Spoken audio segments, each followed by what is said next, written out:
सुख के साथ विस्मय जुड़ा हुआ है, दुख के साथ प्रश्न। हमारे मस्तिष्क में भी ऐसा होता है, जहां दुख होता है उसके साथ ही है प्रश्न उठता है, और वो प्रश्न ऐसा प्रश्न है जिसके लिए उत्तर स्वीकार करने के लिए भी हम तैयार नहीं होते। ये जिज्ञासु का प्रश्न अलग होता है, एक दुखी व्यक्ति का प्रश्न अलग होता है। जिज्ञासु का प्रश्न एक पात्र वाला प्रश्न है, वो उत्तर स्वीकार करने योग्य।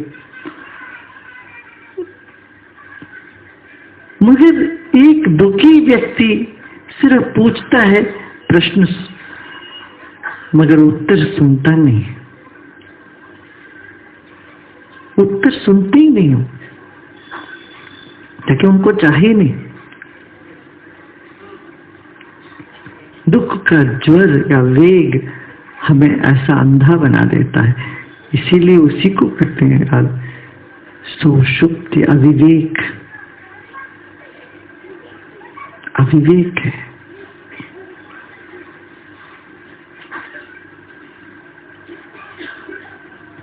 आश्चर्य से चकित हो जाओ,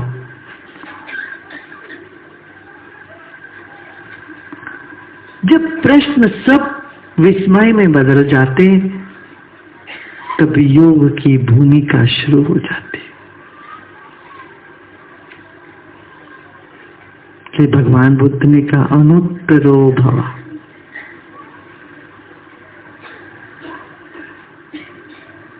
जिसमें कोई उत्तर ही नहीं है, मुग्ध हो गया, मंत्र मुग्ध हो गया।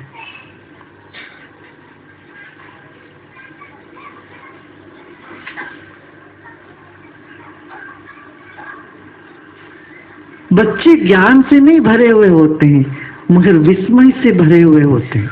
इसलिए वे ऐसा नहीं लगते कि जैसे कोई पत्थर, जान लगती है वहां, जीवन दिखता है वहां, तो विस्मय से भरे हुए होते हैं। और तू भी विस्मय से भर जाओ, यही योग की भूमिका है।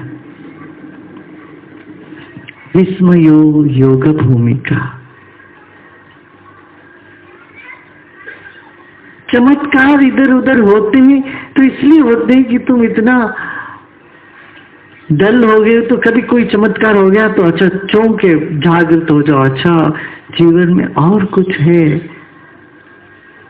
ज्ञान के बंधन से निकला है। मैं सब जानता हूं, जड़ता लाती है। अरे भाई कैसे हो गया, मैं नहीं जानता हूं, तुम्हें जागृत कर देता है। वहां चेतना जीवंत हो उठती है।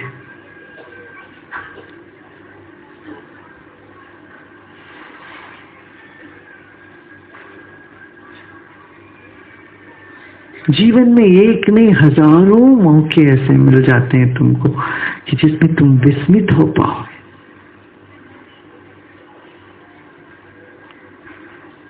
ये नहीं समझना ज्ञान के बाद आदमी ऐसा रहेगा कि विस्मय से दूर रहेगा, नहीं, ज्ञानी भी कदम कदम पर हर क्षण हर रोज विस्मय से भरा हुआ होगा।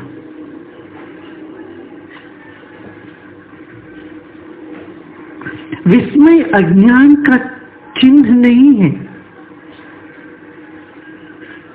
विस्मय योग की भूमिका है, ताजगी का निशान है, बालपन का लक्षण है। विस्मय से जब भर जा तो अब योग शुरू होगा। अब चाह भी उठेगी कि मुझे मिलना है अपने से, मुझे इस शक्ति से, इस तत्व से एक हो जाना है, जिसके जरिए ये वैविध्यमय सृष्टि, अति सुंदर सृष्टि हुआ है। तो मन स्तब्ध हो जाएगा, मंत्र मुग्ध हो जाएगा, वाणी विलीन हो जाती है। ऐसी स्थिति को ही कहते हैं विस्मयता।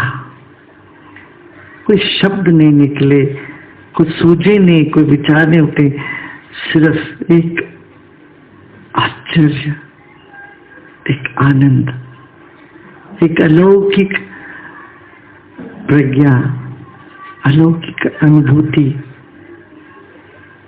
इसके लिए तुम इंतजार मत करना। अब बाहर निकलते ही चांद को देखो, तारे को देखो, पत्थर को देखो, और कुछ भी ना देखो। पहले देख देख के तो विस्मय हो जाओ, फिर कुछ भी ना देखो तो भी विस्मयता बना रहता अपने पे। तो